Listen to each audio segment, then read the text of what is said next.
স্বাগত। আজ আমি তৈরি করলাম পাঁচফোড়ন দিয়ে পুঁই মুচুরি।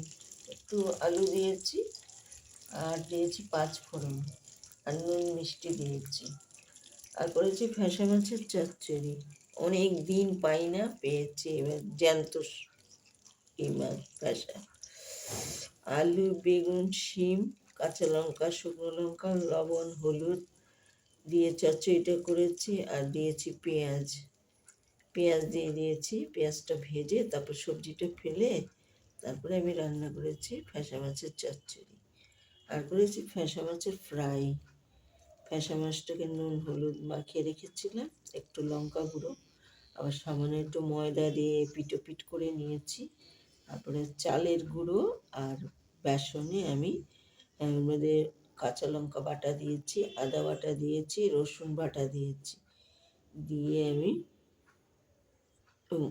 আমি চালের গুঁড়ো আর ময়দার সাথে মাখিয়ে দিয়েছি।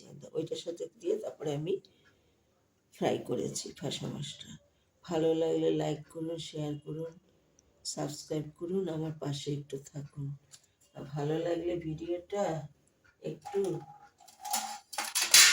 সাবস্ক্রাইবও পাচ্ছেন, একটু সাবস্ক্রাইব করবেন।